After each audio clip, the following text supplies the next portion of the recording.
এক মসজিদ দেখানোর জন্য যে বাড়িতে ছিলাম সে বলল চল একটা ভালো মসজিদ দেখে আসি। তো মসজিদের নাম কি? তো বলছে হজরত বাল মসজিদ।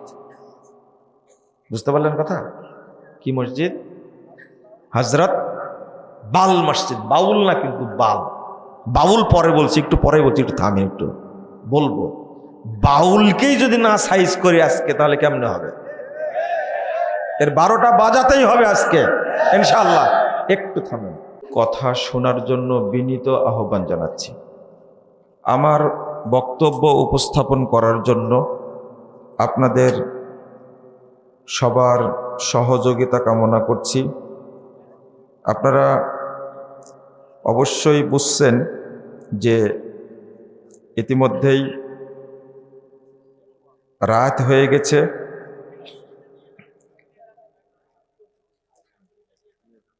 এবং রাত গভীর হয়েছে। আপনারা বক্তব্য শুনেছেন। আজকের প্রধান অতিথি বাংলাদেশ জমিয়ত আহলে হাদিসের সংগ্রামী সভাপতি অধ্যাপক ডক্টর আব্দুল্লাহ ফারুক সালাফি। আরও বক্তব্য শুনেছেন ডক্টর মোহাম্মদ হিদায়াতুল্লাহ এবং আরও অতিথিদের বক্তব্য শুনেছেন, ক্লান্তও হয়ে গেছেন। আমি আপনাদের অনুরোধ জানাবো আমাকে দুটি কথা বলার সুযোগ দেবেন ইনশাআল্লাহ। আমরা যে জায়গাতে অবস্থান করছি এই মাজলিসটা আল্লাহর কাছে অত্যধিক প্রিয়, খুবই গুরুত্বপূর্ণ। রাসূলুল্লাহ সাল্লাল্লাহু আলাইহি ওয়াসাল্লাম বলছেন, মা জালাসা কওমুন ইয়াযকুরুনাল্লাহ। কিছু মানুষ যখন এক জায়গায় বসে আল্লাহকে জানতে চায়, দিন সম্পর্কে জানতে চায়, ইল্লা নাদাহুম মুনাদিম মিনাস সামা, আল্লাহ তাদেরকে আসমান থেকে, আরশ থেকে ডাক দিয়ে বলেন। যখন মাজলিস শেষ হয়ে যাবে তখন আল্লাহ আরশ থেকে ঘোষণা দিবেন, কুমু মাগফুরাল লাকুম, তোমরা এখন চলে যাও, তোমাদের সবাইকে ক্ষমা করে দেওয়া হয়েছে। আল্লাহ আরেকটি কথা বলেন, ওয়াবুদ্দিলাত সাইয়্যাতুকুম হাসানাত, তোমাদের যত পাপ ছিল সমস্ত পাপকে নেকি দ্বারা পরিবর্তন করে দেওয়া হয়েছে। 1556 নম্বর হাদিস তাবরানী আওসাতের মধ্যে এসেছে। সহিহ মুসলিমের মধ্যে এসেছে 2689 নম্বর হাদিস। রাসূল সাল্লাল্লাহু আলাইহি ওয়াসাল্লাম বলছেন, ফেরেশতারা যখন এই মাজলিস সম্পর্কে আল্লাহর কাছে রিপোর্ট পেশ করেন তখন আল্লাহ ফেরেশতাদের লক্ষ্য করে বলেন, উশহিদুকুম আন্নী কদ গফারতু লাহুম, ফেরেশতারা তোমরা সাক্ষী থাকো, আমি তোমাদেরকে সাক্ষী রেখে ঘোষণা করছি যারা মাজলিসে উপস্থিত হয়েছে আমি তাদের সকলকেই ক্ষমা করে দিয়েছি।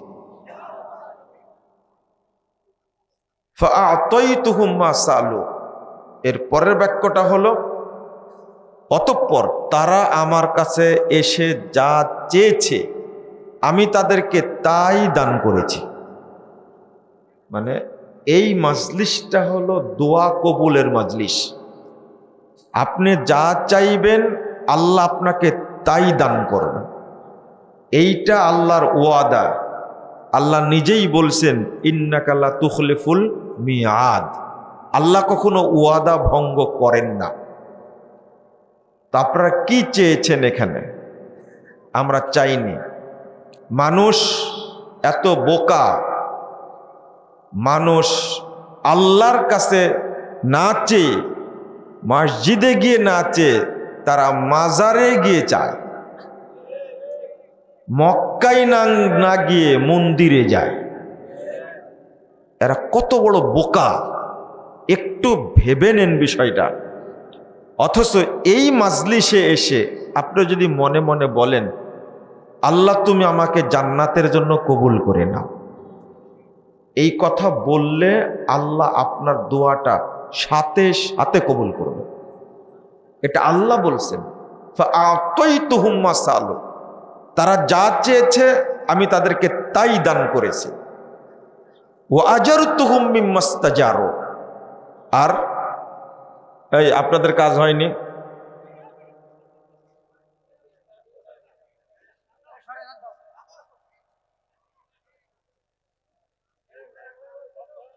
আল্লাহ আর একটা কথা বলছেন, ওয়া আজারতুহুম মিম্মাস্তাজারু, তারা এখানে এসে যে কষ্ট পেয়েছে, সময় দিয়েছে, এর বিনিময়ে আমরা তাদেরকে পূর্ণ নেকি দান করেছি।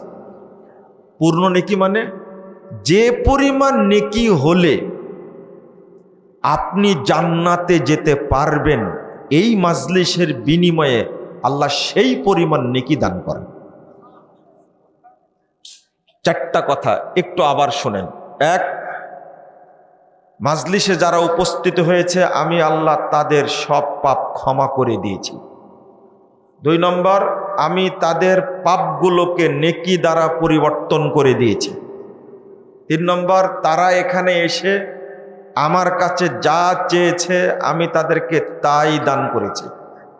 4 নম্বর, তারা যে শ্রম দিয়েছে এই কারণে আমি তাদেরকে আমুলনামায় পূর্ণ নেকি দান করেছি।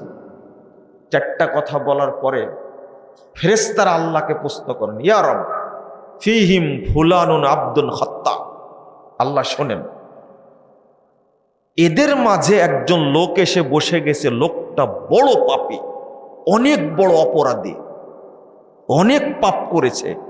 ইন্নামা মাররাফা জালাসা মাহুম, এই প্রোগ্রামে আসেনি, লোকটা ঘুরে বেড়াচ্ছিল, অনেক মানুষ দেখে সে এসে বসে পড়েছে। এই পাপী মানুষটাকেও কি আপনি ক্ষমা করে দিয়েছেন? আল্লাহকে প্রশ্ন করে ফেরেশতারা। আল্লাহ প্রশ্নের উত্তরে বলেন, ওয়ালাহু গাফারতু, ফেরেশতারা আমি তাকেও ক্ষমা করে দিয়েছি। এই হাদিস প্রমাণ করে এই মাজলিসের গুরুত্ব কত বেশি। এরপরে আল্লাহ বলছেন, সহিহ বুখারীর ইবারত, হুমুল জুলাসা, ফেরেশতারা শোনো, এটা এমন একটা মাজলিস, সেখানে এমন কিছু মানুষ বসে আছে তারা আমার কাছে এত প্রিয়, লা ইয়াশকা বিহিম জালিসুহুম, এর মধ্যে এসে যেই বসে পড়বে আমি আল্লাহ তাকেই ক্ষমা করে দেব, কেউ নিরাশ হবে না। এই কথাটা কি শুধু আজকের জন্য শুনলেন? আজীবন মনে রাখবেন। আপনারা কেউ এমন আছেন যে পাপ নাই? আছেন, তাই না? পাপ ছাড়া কেউ নেই। এত বড় ফজিলত, একটু 1 মিনিট সালাত আদায় করলে পাপ ক্ষমা হয়। হজ উমরা করতে যাবেন, আল্লাহ রাব্বুল আলামিন আপনার পাপ ক্ষমা করে দিবেন, কিন্তু পাপগুলো নেকি হয়ে যাবে, এরকম করে ইবারত আমাদের জানা নাই। সিয়াম পালন করেন সারা মাস রমাজান, পাপ ক্ষমা হবে, পাপগুলো যে নেকি হয়ে যাবে আমুলনামায়, এই ইবারত জানা নাই।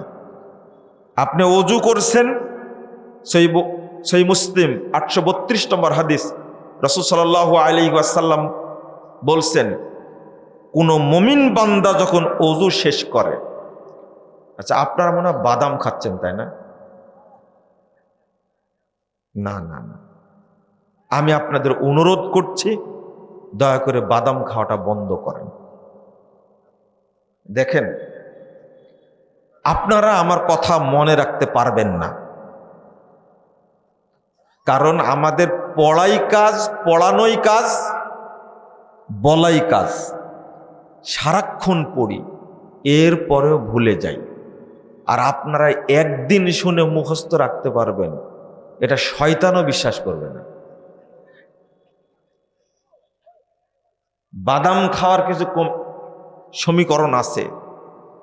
বাদামটা ধরে ঠিক মতো চাপ না দিলে ফাটে না, এটা কি জানেন আপনি?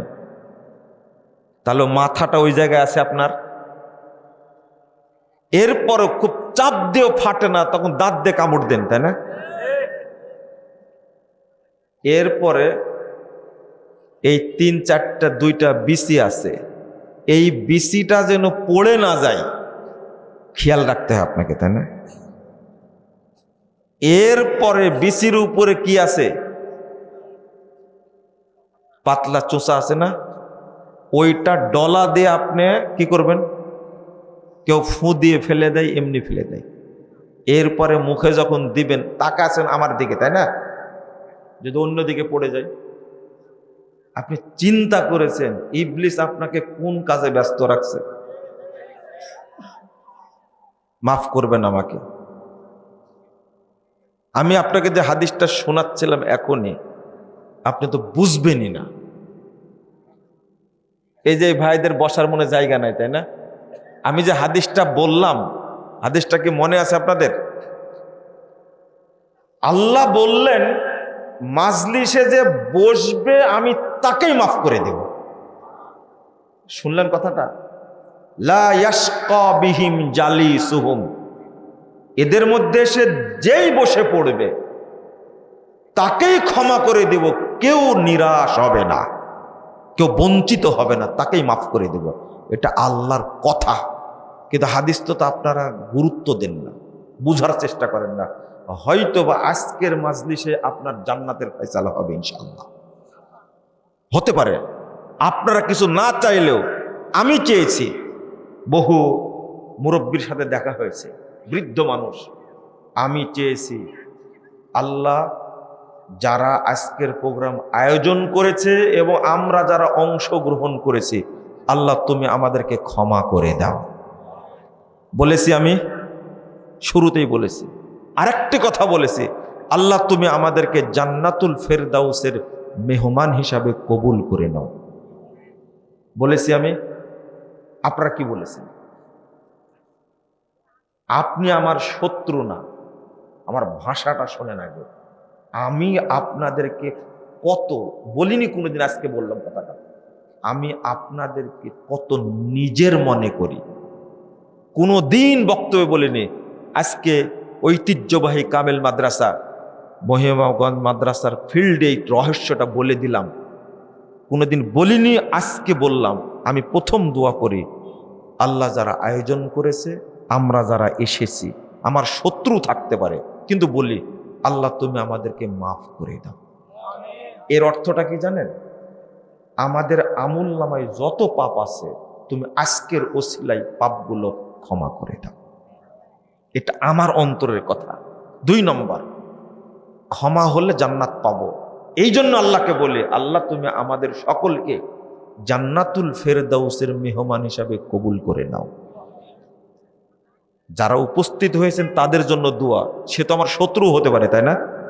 আমি আপনাদের শত্রু মনে করি না। আপনি আমার গীবত করতে পারেন, হিংসা করতে পারেন, গালি দিতে পারেন, খারাপ মনে করতে পারেন, কিন্তু আমি আজকে যে ভাষায় দোয়া করছি এর অর্থ হলো আল্লাহ যেন আমাদের সবাইকে জান্নাতুল ফেরদাউসে রাখে। আমার মানে এই যে বড় অন্তর আপনাদের জন্য, সেটা আপনাদের নাই। আল্লাহ আমাকে মাফ করুক যেন। আমি যে কথাটা বলছিলাম, অন্যান্য ইবাদত করেন, পাপ ক্ষমা হয়, কিন্তু পাপগুলো কি নেকি হয়? কিন্তু যে জায়গায় এসেছেন, রাসূল সাল্লাল্লাহু আলাইহি ওয়াসাল্লাম বলছেন, সহিহ মুসলিমের হাদিস, যখন কোনো মুমিন ওযু শেষ করে, যখন কোনো মুমিন ওযু শেষ করে, তখন তার অবস্থা সম্পর্কে আল্লাহ রাসূল বলছেন, ইনসারাফা মিন খতিআতিহি কাহাইআতি ওয়ালাদাত উম্মুহ। ওযু শেষ করা মতোই পাপ থেকে পবিত্র হয়ে ওই দিনটির মতো হয়ে যায় যেই দিন তার মা তাকে জন্ম দিয়েছিল। কিন্তু পাপগুলো কি নেকি হলো? পাপ ক্ষমা হলো।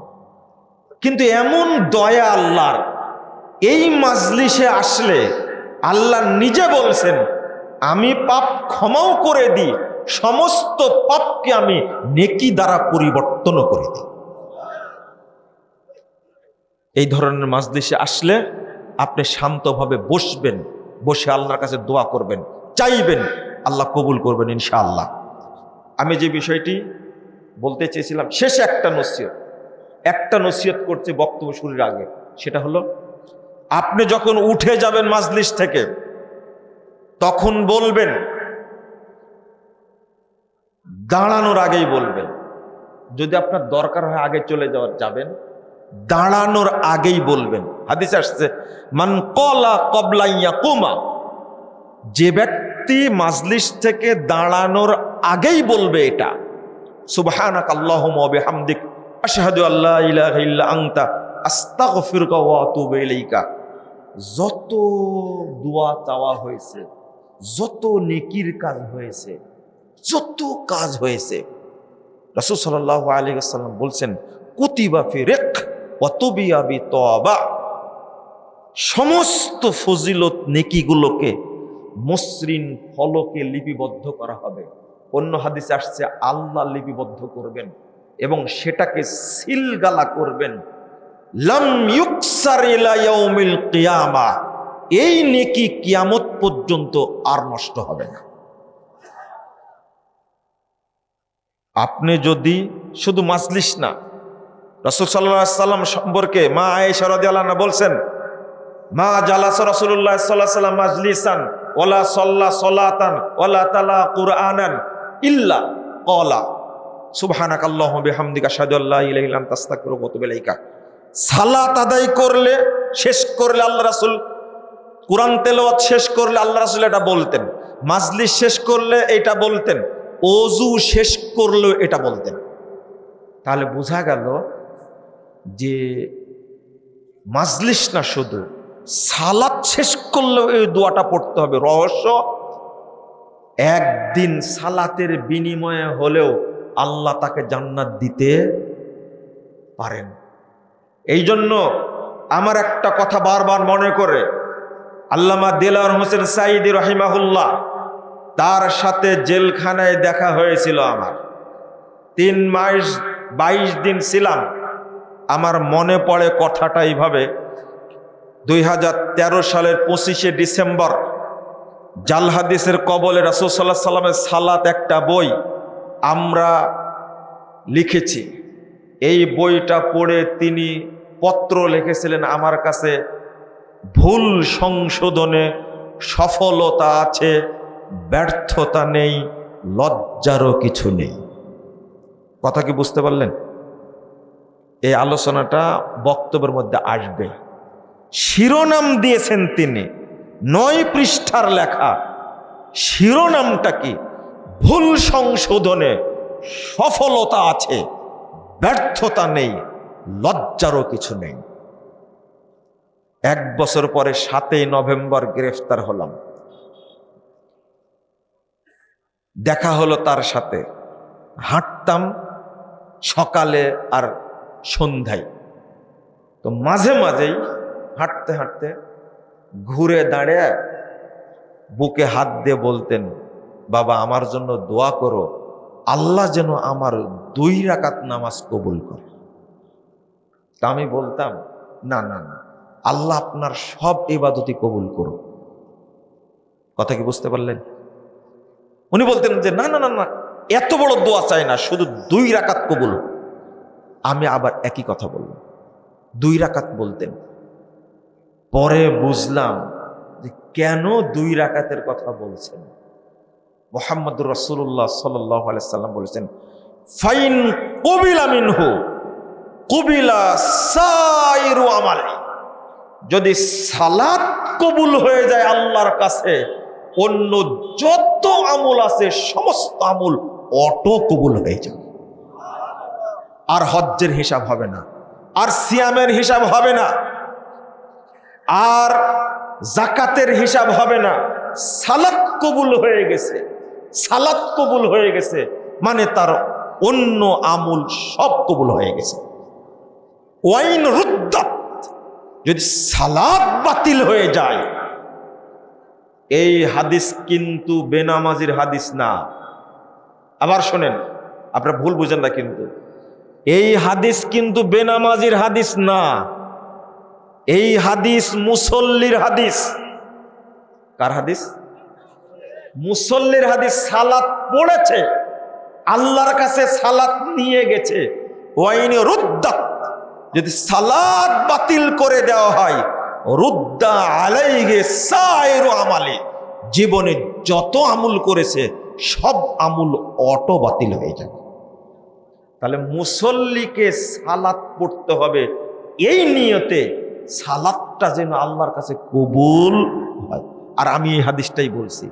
রাসূল সাল্লাল্লাহু আলাইহি ওয়াসাল্লাম বলছেন, সালাত আদায় যখন শেষ হয়ে যাবে, মসজিদ থেকে যখন বেরিয়ে যাবে, তখন যেন বলে সুবহানাকা আল্লাহুম্মা ওয়া বিহামদিক আশহাদু আল্লা ইলাহা ইল্লা আনতা আস্তাগফিরুকা ওয়া আতুবু ইলাইকা।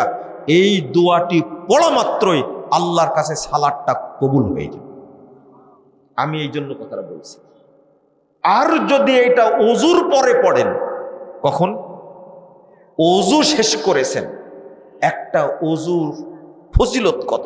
আল্লাহ রাসূল সাল্লাল্লাহু আলাইহি ওয়াসাল্লাম বলছেন, কেউ যদি ওযু শেষ করে পড়ে আশহাদু আল্লা ইলাহা ইল্লাল্লাহ ওয়াহদাহু লা শারীকা লাহু ওয়া আশহাদু আন্না মুহাম্মাদান আবদুহু ওয়া রাসূলুহু আল্লাহুম্মা জাআলনি মিনাত তাওয়াবিন ওয়া জাআলনি মিনাল মুতাতাহহিরিন।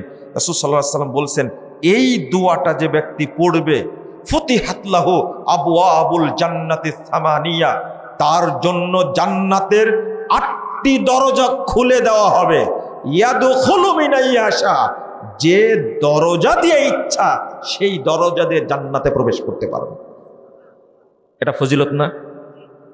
রাসূল সাল্লাল্লাহু আলাইহি ওয়াসাল্লাম বলছেন, এই দোয়াটি পড়ার পরে যদি কেউ পড়ে সুবহানাকা আল্লাহুম্মা ওয়া বিহামদিক আশহাদু আল্লা ইলাহা ইল্লা আনতা আস্তাগফিরুকা ওয়া আতুবু ইলাইকা, এই দোয়াটি পড়া মাত্রই আল্লাহ রাব্বুল আলামিন ওযুর ফজিলতটা লিপিবদ্ধ করবেন, কিয়ামত পর্যন্ত নষ্ট করবেন না। কে কে পড়েন ওযুর পরে এই দোয়াটা? পড়েন না? না, ওটা বলেনি। সুবহানাকা আল্লাহুম্মা ওয়া বিহামদিক আশহাদু আল্লা ইলাহা ইল্লা আনতা আস্তাগফিরুকা ওয়া আতুবু ইলাইকা, এটা কে কে পড়েন? হ্যাঁ, কেবল যে বললাম যে ওযুর পরের দোয়া, এটা মাজলিস ভাঙার পরেও পড়া যাবে, আবার কি ওযুর পরেও পড়া যাবে, সালাতের পরেও পড়া যাবে, কোরআন তেলাওয়াতের পরে পড়া যাবে। 10,140 নম্বর হাদিস আস-সুনানুল কুবরা, ইমাম নাসাইর একটা অনেক লম্বা হাদিসের গ্রন্থ আছে, 12 খণ্ডে সমাপ্ত, 10,140 নম্বর হাদিস। এই হাদিসের মধ্যে এসেছে যে ওযুর পরেও পড়া যাবে, সালাতের পরেও পড়া যাবে। এখন আস-সুনানুল কুবরা ইমাম নাসাইর এর হাদিসের গ্রন্থ যদি আপনার কাছে না থাকে, দায়ী আমি না। এজন্য কি আমি দায়ী? তবে হাদিস নাম্বার দিচ্ছি, আপনি নেটে সার্চ করে নিতে পারেন। আরেকটা, ওযুর পরে যদি কেউ ওই দোয়াটা পড়ে, রাসূলুল্লাহ সাল্লাল্লাহু আলাইহি ওয়াসাল্লাম বলছেন, তার আমুলনামাটা রুফিয়া তাহতাল আরশ, আরশের সাথে এই আমুলনামাকে ঝুলন্ত অবস্থায় রাখা হবে। এত ফজিলতপূর্ণ। ৯,৯১১ নম্বর হাদিস। বন্ধুরা আমার, চলেন, আমি শুধু আবেদন জানালাম, বহু মানুষ উপস্থিত, আপনারা যাওয়ার সময় এই দোয়াটা পড়ে যাবেন, যেন আমাদের দুয়ার আজকের দোয়াগুলো আল্লাহ কবুল করেন। আপনারা সবাই আল্লাহুম্মা আমিন বলছেন, তাই না? হ্যাঁ, মনে হচ্ছে তাই। সূরা ফাতিহার পরে কি পড়েন? কালকে থেকে শুরু করি, গায়রিল মাগদুবি আলাইহিম ওয়ালাদ-দাল্লিন, আল্লাহুম্মা আমিন। হয় না? কেন হবে না? এখন চললে তখন চলবে না কেন? বুঝেননি কথা মনে, তাই না? আমি এটাও বলে দিই, আমিন শব্দটা সূরা ফাতিহার পরে পড়তে হবে। এই উপমহাদেশের একটা চক্র এর সাথে যোগ লাগাইছে। তথ্যটা শুনে নিন। যত বিকৃতি হয়েছে, যত হাদিস কাটছাট হয়েছে, এই উপমহাদেশ হলো অন্যতম কেন্দ্র, যেখানে 12টা বাজানো হয়েছে। কথা বোঝা গেছে? অতএব সবগুলো আপনি করবেন কোরআন এবং সুন্নাহর দৃষ্টিতে ইনশাআল্লাহ। ইনশাআল্লাহ বলেন, আল্লাহ রাব্বুল আলামিন আপনাকে দিয়ে করাবেন ইনশাআল্লাহ, অবশ্যই করাবেন। কারণ শয়তান উৎপেতে আছে আপনার আমুলটা নষ্ট করার জন্য, শয়তান উৎপেতে আছে। রাসূল সাল্লাল্লাহু আলাইহি ওয়াসাল্লাম বলেছেন, ইন্নাশ শাইতানা ইয়াহযুরু আহাদাকুম ইনদা কুল্লি শাইইন মিন শানিহি। সাহাবীরা শোনো, তোমাদের প্রত্যেকের কাছে প্রত্যেকটি মুহূর্তে শয়তান উপস্থিত থাকে। সহিহ মুসলিম 2033 নম্বর হাদিস। প্রত্যেকটি কাজে শয়তান উপস্থিত থাকে, আমরা শয়তানকে সুযোগ দিব না ইনশাআল্লাহ। আমি যে বিষয়টা নিয়ে আলোচনা করতে চেয়েছি সেটা খুব গুরুত্বপূর্ণ, সেটা আপনারা মনোযোগ দিয়ে শুনবেন বলে আশা করি। সেটা হলো মানহাজ। যদিও আজকের অতিথি, ওনার নামটা কি যেন, শেষে বক্তব্য দিলেন, লিঙ্কন, হ্যাঁ লিঙ্কন, তিনি একটা ভাষা ব্যবহার করেছেন তার বক্তব্যের মধ্যে, আমরা সালফে সালেহিনের মানহাজ ফলো করি। এই কথাটা যে একজন রাজনীতি করা মানুষ বলতে পারে এটা আমার জানা ছিল না, কারণ এটা আলেমরাই জানে না। না না, এত জোরে ঠিক বলা লাগবে না, আপনারা খালি শুনেন। মানে মানহাজ, মানহাজ, আজকের আলোচনা হবে মানহাজের উপরে। তাজা মানুষ দেখতে পাচ্ছে, রাত যদি অনেক হয়ে গেছে, কিন্তু আজকে বক্তব্যটা বুঝতে হবে, বলেন ইনশাআল্লাহ। এই বক্তব্য না বুঝে উঠবো না। বাংলাদেশে মুসলিমদের মধ্যে ফিতনার অন্যতম কারণ, মাজার পূজার অন্যতম কারণ, পীর পূজার অন্যতম কারণ, মানুষকে মুশরিক বানানোর অন্যতম কারণ হলো মানহাজ না জানা। আমি ধাপে ধাপে বোঝাই দেব আপনাদেরকে। সবার দলিল হলো কোরআন, সবার দলিল। এমনকি যারা বোমা মেরে মানুষ হত্যা করে তাদেরও দলিল হলো কোরআন। আজকে আপনাকে কোরআন থেকে দলিল দেওয়ার আমি ঢেকুরটা তুলাবো খুব ভালো করে। আপনি এই ধরনের কথা কোরআন সম্পর্কে বলতে পারেন কিনা, শুধু উদাহরণ দিই কয়েকটা, তারপরে মূল কথা বলবো। 1 নম্বর, একজন পীর বলছে কি জানেন, বলছে যে আমার মুরিদদের নামাজ পড়া লাগে না, রোজা লাগে না। কেন? বলছে আল্লাহ বলছে লা তাকরাবুস সালাহ ওয়া আনতুম সুকারা, তোমরা যখন মদ খেয়ে মাতাল হয়ে থাকবে তখন তোমরা সালাতে নিকটবর্তী। দলিল। পীর বুঝাচ্ছে, আগে হাসছেন কেন, আগে বুঝে নেন। পীর বুঝাচ্ছে যে আরে মদ খেয়ে পাগল হয়েছে তাই সালাতে যাওয়া নিষেধ, মদ খেয়ে পাগল হয়েছে তাই সালাতে যাওয়া নিষেধ। তাহলে যে আল্লাহর প্রেমে পাগল তার জন্য কি সালাত আছে? বুঝেননি মনে হয় কথাটা। নামাজ পড়া যাবে না, দলিল কোথায় পেল? কোথায় থেকে বের করলো দলিল? এই মুসলিম না মুরতাদ? এ মুরতাদ, যে আল্লাহর কালাম ব্যবহার করে এইভাবে, নামাজের বিপক্ষে, সিয়ামের বিপক্ষে, আবার গান তৈরি করেছে, পানির তলে মোম জ্বালাইছে, বাবাই দেখো না, আমার বাবার মুরিদ হলে নামাজ লাগে না। বাংলাদেশে কোনো শয়তানের দরকার আছে? এই রকম শয়তান থাকতে ইবলিস শয়তান বাংলাদেশে আসার কথা না। ও আটলান্টিক মহাসাগরে নাকে তেল দিয়ে ঘুমাচ্ছে। এত বড় শয়তান পাওয়া যাবে? নামাজ পড়তে হবে না, তার দলিল কি? কোরআন। দলিল হলো কোরআন। বোমা মারতে হবে, তার দলিল কি? কোরআন। দলিল কি? সূরা তওবা 61 নম্বর আয়াত, আল্লাহ বলছেন ইনফিরু খিফাফাও ওয়া সিকালা ওয়াজাহিদু ফি সাবিলিল্লাহ, তোমরা ককটেল হোক আর বোমা হোক মারো। খিফাফা ওয়া সিকালা মানে ককটেল তো ছোট, তাই না? বোমা কি বড়, অর্থাৎ ছোট বোমা হোক বড় বোমা হোক শুধু। আর টঙ্গীর তবলিগের লোকেরা অর্থ করেছে গাট্টি ছোট হোক আর বড় হোক বেরিয়ে যাও। তাহলে বোমা মারার দলিলও কোরআনে আছে, আর গাঁটটি বাঁধার দলিলও কি কোরআনে আছে। বলেন নাউজুবিল্লাহ, আস্তাগফিরুল্লাহ। এই যে কোরআনের অপব্যাখ্যা যেটা করলো, এই কোরআনের যে অপব্যাখ্যা করলো, এটা কি তাকে অনুমতি দেওয়া আছে? আমি ওই কথাটা আজকে বলবো আপনাদেরকে। মানহাজ,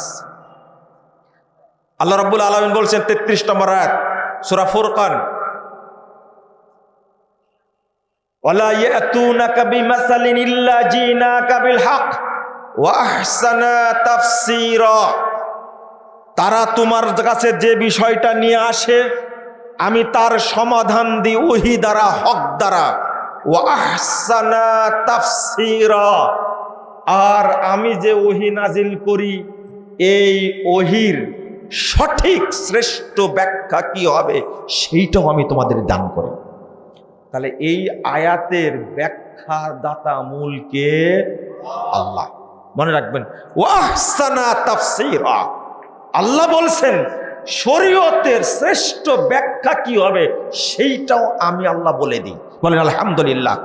বেটা তুমি ব্যাখ্যা দাও কেন?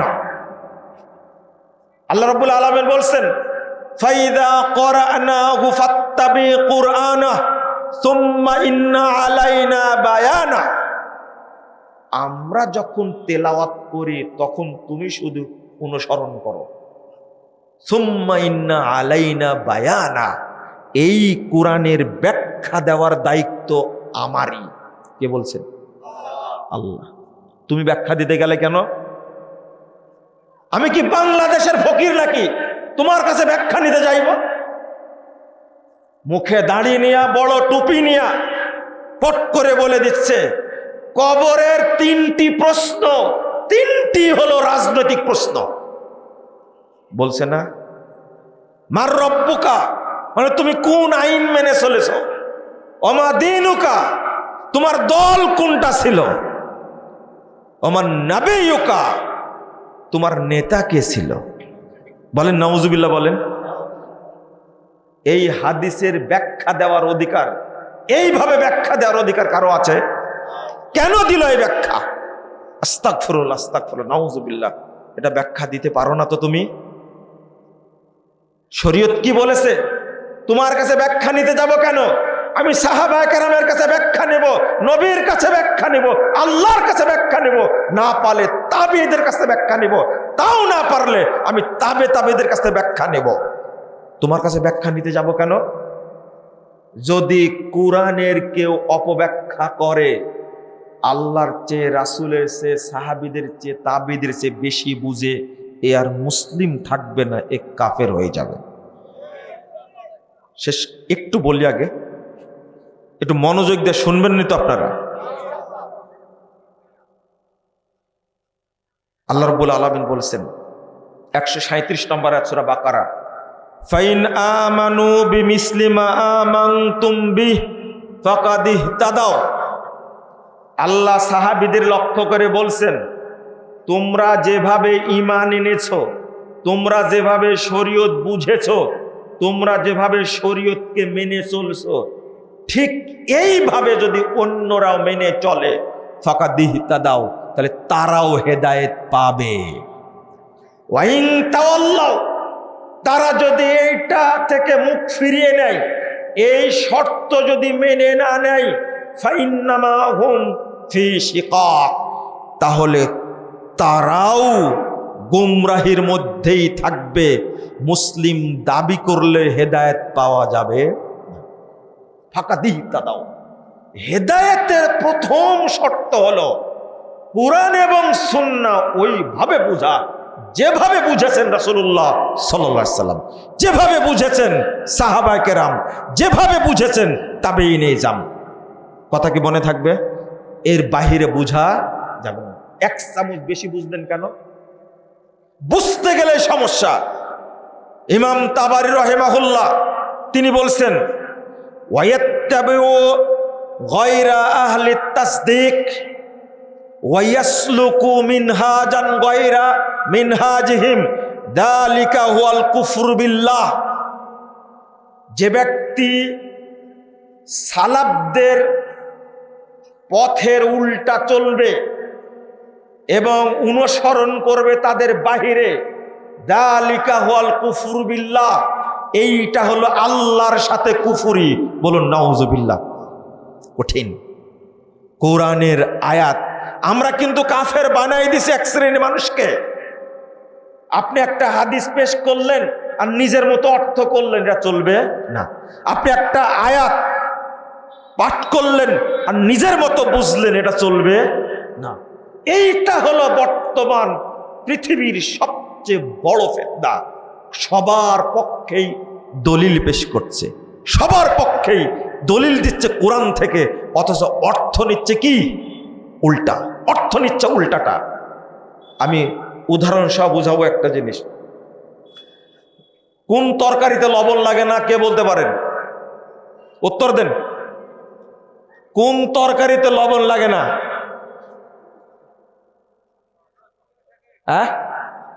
দুধে নাকি লবণ লাগে না? মাশাআল্লাহ। দুধ কি তরকারি আপনার এলাকায়?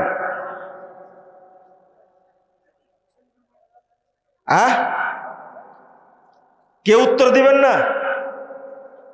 লবণ ছাড়া কোন তরকারি রান্না করা হয়? পায়েস, তাই না? মাশাআল্লাহ। শোনেন, একজন এখান থেকে বলল যে কোনো তরকারি হবে না। উত্তর কিন্তু এটাই। মহিলাদেরও দরকার আছে তাহলে প্রোগ্রামে, তাই না? ওদেরকেও জিজ্ঞেস করবেন মা বোনরা কি বলে যে কোন তরকারি লবণ ছাড়া হয়। শোনেন, আমি একটা জিনিস বুঝাতে চাই, আমি বুঝানোর জন্য বলি। ঠিক শরীয়তের যত বিষয় আছে, কোনো বিষয় মানহাজ ছাড়া গ্রহণযোগ্য না। আপনারা বলবেন ঘটনা কি, জীবনে মানহাজের কথা শুনিনি? হ্যাঁ, আজ থেকে 15-16 বছর আগে বক্তব্য দিয়েছি আকিদার উপরে। কিসের উপরে? আকিদা। 45 মিনিট খুতবা দিয়েছি। সালাত ছেড়ে করে আমি ইমামের কামরায় বসে আছি, তা মানুষ যাচ্ছে আর বলছে এত সময় আকিকার বক্তব্য দিল, কিন্তু গরু জবাই করতে হবে না ছাগল জবাই করতে বলে কিছুই বলল না। আপনি কি বুঝতে পারছেন? আমি বলেছি আকিদা আর শুনেছি কি কি আকিকা। আমি আজকে বলছি মানহাজ, মাযহাব বলিনি। কি বলেন তো, মানহাজ না মাযহাব? মানহাজ। এটা কোরআনের ভাষা, এটা কোরআনের ভাষা। 48 নম্বর আয়াত সূরা মায়েদা, আল্লাহ রাব্বুল আলামিন বলেছেন লিকুল্লিন জাআলনা মিনকুম শিরআতাও ওয়া মিনহাজা, আমরা তোমাদের প্রত্যেককে শরীয়ত দিয়েছি এবং মানহাজ দিয়েছি। শরীয়ত হলো আল্লাহ প্রদত্ত, আর এই শরীয়ত কিভাবে মানতে হবে এই নীতির নাম হলো মানহাজ। মানহাজবিহীন শরীয়তের কোনো কিছু আমল করা যাবে না, কোনো কিছু চলবে না।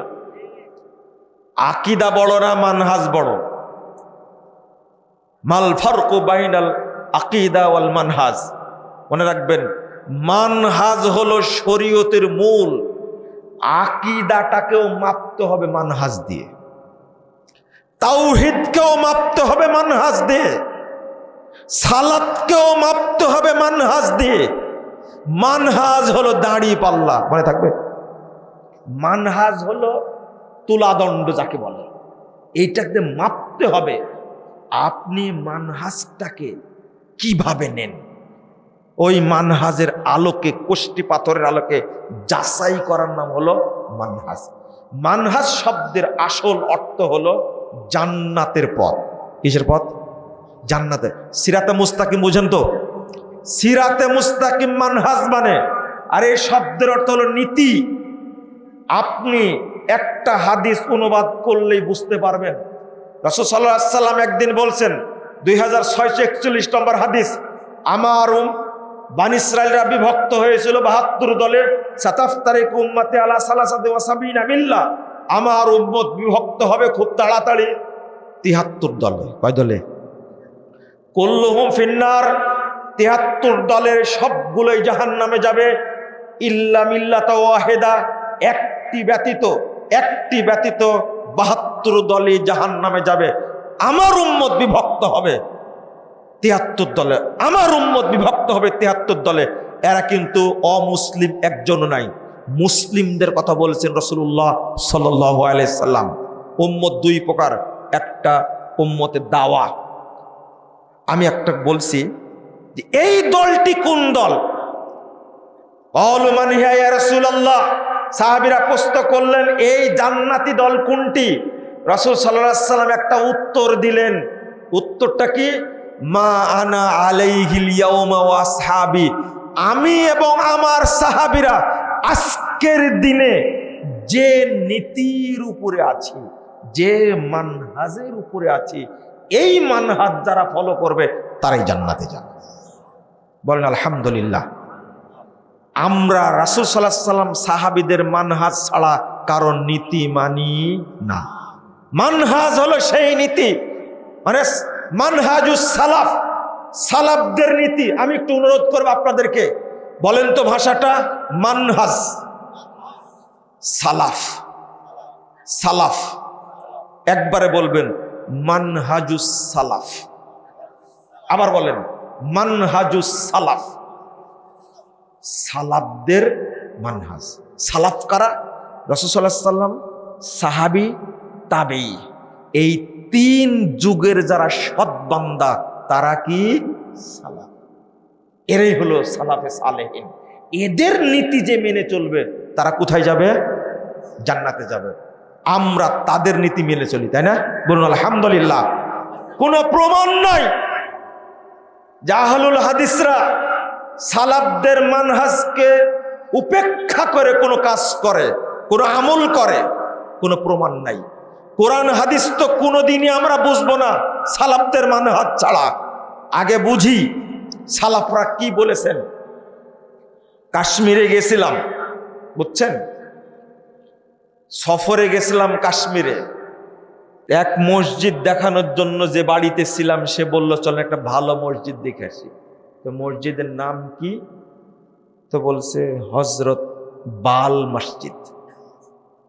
বুঝতে পারলেন কথা? কি মসজিদ? হযরত বাল মসজিদ। বাউল না কিন্তু, বাল। বাউল পরে বলছি, একটু পরে বলছি, একটু থামি, একটু বলবো। বাউলকেই যদি না সাইজ করি আজকে তাহলে কেমনে হবে? এর 12টা বাজাতেই হবে আজকে ইনশাআল্লাহ। একটু থামেন। নিয়ে যখন গেল, আমি কোথাও সাইনবোর্ড পাচ্ছি না, সাইনবোর্ড পাচ্ছি না। পরে জিজ্ঞেস করলাম, আচ্ছা হযরত বাল মসজিদ বলছো কেন? তো বলছে যে নির্দিষ্ট দিনে এই মসজিদে আল্লাহর নবীর বাল প্রদর্শন করা হয়, মানে দাড়ি চুল। আমি বললাম যে ও, এই চুল হয়ে গেছে বাল, আর এর আগে বসছে কি হযরত।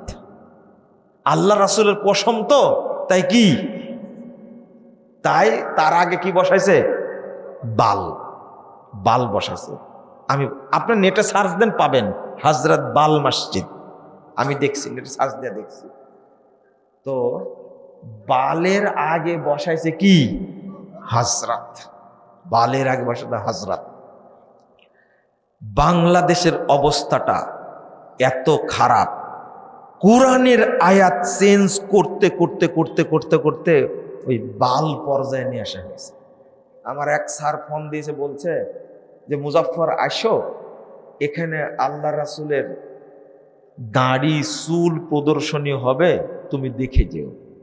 আমি স্যারকে সাথে সাথে উল্টা করে বললাম যে স্যার, এখন আর চুল আর বালের মধ্যে থাকলেন, ভালো হলেন না এখনো?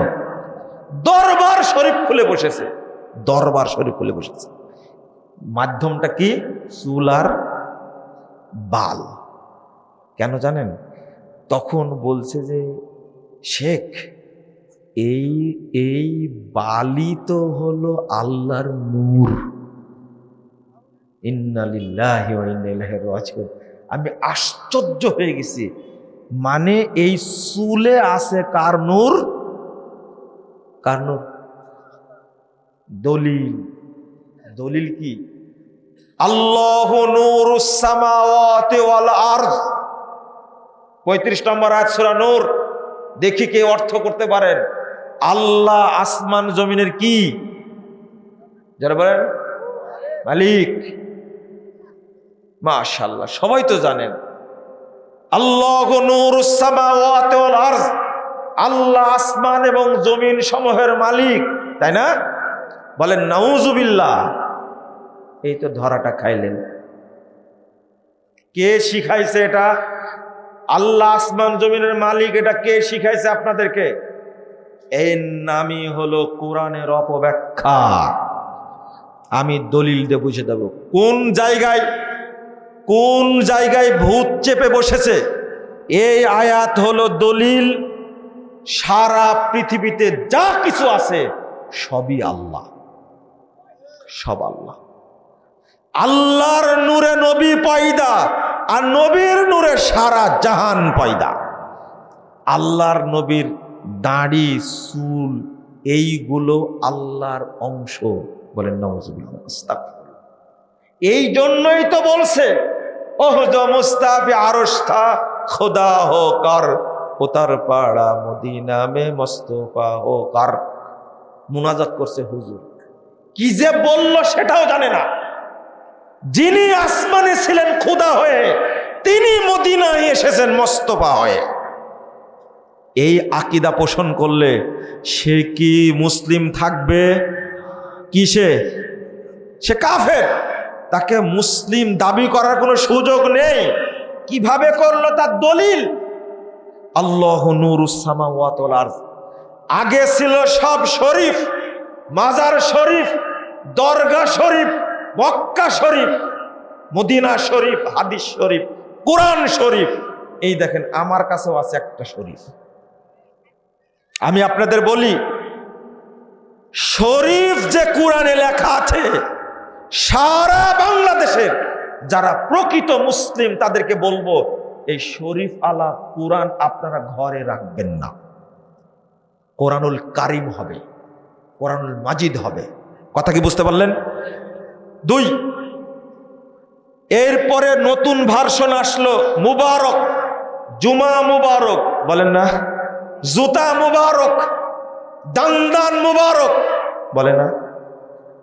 এখন নতুন ভার্সন আসছে, সব নুরানি, নুরানি মাদ্রাসা, নুরানি কোরআন শরীফ, নুরানি পাঞ্জাবি, নুরানি তসবি, নুরানি টুপি, নুরানি সুরমা, নুরানি আতর, সব নুরানি। আপনি কি বুঝতে পারছেন কেন? এটার অর্থ হলো যে আল্লাহর নূরের অংশ সব কিছু। আস্তাগফিরুল্লাহ, আস্তাগফিরুল্লাহ। আল্লাহু নূরুস সামাওয়াতি ওয়াল আরদ, সবকিছুই আল্লাহর অংশ, সবকিছু আল্লাহর অংশ। আমাদের উপরে চাপিয়ে দিচ্ছে তাহলে হিন্দুয়ানি আকীদা। নাউজুবিল্লাহ, আস্তাগফিরুল্লাহ। দলিল হলো কি? কোরআন। দলিল হলো কোরআনের আয়াত আল্লাহু নূরুস সামাওয়াতি ওয়াল আরদ। কত ভয়ঙ্কর! কোরআন দ্বারাই আল্লাহকে অপমান করছে। এই আকীদার নাম হলো সুফিবাদী আকীদা। সুফিবাদী আকীদাটা 3-4টা দর্শনের আলোকে আসছে। তারই একটা অংশ হলো লালন মতবাদ, যার নাম হলো বাউল মতবাদ। আস্তাগফিরুল্লাহ। রাম রহিম করিম কালা এক আড্ডা জগৎময়। যিনি রাম তিনি রহিম, বল নাউজুবিল্লাহ। যিনি করিম তিনি কালা। আস্তাগফিরুল্লাহ, আস্তাগফিরুল্লাহ। এক আড্ডা জগৎময়। তওবা, তওবা, তওবা। আর বলে যে লালনের গান না শুনলে, লালনের গান না শুনলে আমার ঘুম আসে না। এতে শুধু কাফের হলো মুরতাদ। যে লালন নবীকে অপমান করেছে, লালন বলছে এই যে রাম রহিম করিম কালা এক আড্ডা জগৎময়। কোথায় রাম আর কোথায় রহিম এক জিনিস? রহিম কার নাম আর রাম কার নাম? তুমি হতভাগা মুসলমান। তুমি মুসলিমদের ঘরে জন্মগ্রহণ করে, মুসলিম দেশে মানুষ হয়ে, মুসলিমদের মুসলমান হতে পারো না, তুমি কাফের হয়ে গেছ। বাউলের পক্ষে কথা বলো তুমি, দুইটা একই, কোনো পার্থক্য নাই। যারা বলে সবকিছুই আল্লাহ, হরির উপরে হরি, হরি শোভা পায়, হরিকে দেখিয়া হরি হরিতে লোকায়, এটা কাদের আকীদা? হিন্দুদের আকীদা না? সবকিছুই হরি। আর মুসলিমরা বলছে আকার কি নিরাকার সেই রব্বানা, আহমদ আহাদ হলে তবে যাই জানা। আহমদের কি মিমের ওই পর্দাটিরে উঠিয়ে দেখরে মন, দেখবি সে তাই বিরাজ করে আহাদ নিরঞ্জন। নাউজুবিল্লাহ, আস্তাগফিরুল্লাহ। আহমদ কার নাম? বলেন কার নাম? মুহাম্মদ সাল্লাল্লাহু আলাইহি ওয়াসাল্লাম নাম। আহাদ কার নাম? আহমদের মধ্যে মিমটা বাদ দিলে কি হয়ে যায়? আহাদ হয়ে যায়। আপনি জানেন এই কবিতা কে রচনা করেছে? তুমি এইভাবে আল্লাহকে আর নবীকে এক করে দিলে, এত খারাপের খারাপ সুফিবাদ। সুফিবাদের অর্থ হলো, বলছে সুফিরা কি বলছে? বলছে যে লালন মতবাদ আসছে এই সুফিবাদ থেকে। সুফিবাদের জন্ম হয়েছে ব্রাহ্মণ্য মতবাদ থেকে, গ্রিক মতবাদ থেকে, পারসিক মতবাদ থেকে, বৌদ্ধ মতবাদ থেকে এসেছে সুফিবাদ। তারই একটা অংশ হল লালনবাদ। আর এখন আসছে কোয়ান্টাম মেথড, মহাজাতক বুখারী, এই শয়তান বাংলার বুকে আবার নতুন করে সুফিবাদ তৈরি করার জন্য ষড়যন্ত্র শুরু করেছে।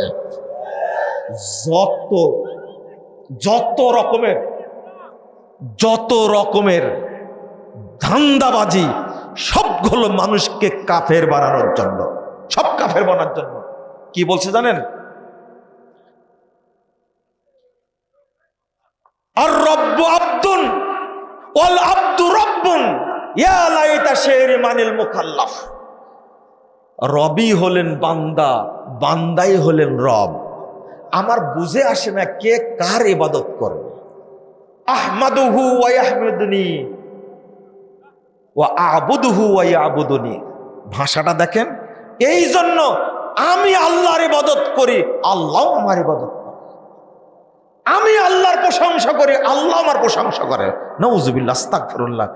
এইটা কোনো মানুষের কথা হতে পারে? এই সুফিবাদ, বাউল মতবাদ। আর দলিল নিছে কোথায় থেকে? আল্লাহু নূরুস সামাওয়াতি ওয়াল আরজ। তাহলে অর্থটা কি হবে? অরিজিনাল অর্থ কি বলা যাবে না? বলবো কি? এই দেখেন অরিজিনাল অর্থ নেই। ইবনু আব্বাস রাদিয়াল্লাহু আনহু রাইসুল মুফাসসিরিন, সাহাবীদের মধ্যে সবচেয়ে বড় প্রখ্যাত মুফাসসির ইবনু আব্বাস রাদিয়াল্লাহু আনহু, তিনি বলছেন, উবাই ইবনে কাব রাদিয়াল্লাহু আনহু বলছেন, হাসান বসরি রাহিমাহুল্লাহ বলছেন, সাহাবী তাবিরা বলছেন, আল্লাহু নূরুস সামাওয়াতি ওয়াল আরজ। এর অর্থ কি? অর্থ হলো মুজাইয়িনুস সামাওয়াতি ওয়াল বিল শামসি ওয়াল কমার ওয়ান নুজুম। অর্থাৎ আল্লাহ রাব্বুল আলামিন আসমানের সৌন্দর্য বৃদ্ধি করেছেন সূর্য দ্বারা, চন্দ্র দ্বারা, তারকা দ্বারা। মুজাইয়িনুস সামাওয়াত, আল্লাহ আসমানকে সুন্দর করেছেন। আরেকটা ওয়া মুজাইয়িনুল আরজ বিল আম্বিয়া ওয়াল উলামা ওয়াল মুমিনিন। আল্লাহ রাব্বুল আলামিন বুঝাতে চাচ্ছেন জমিনকে আল্লাহ সুন্দর করেছেন নবীদের দ্বারা, আলেমদের দ্বারা, মুমিনদের দ্বারা। বলুন আলহামদুলিল্লাহ।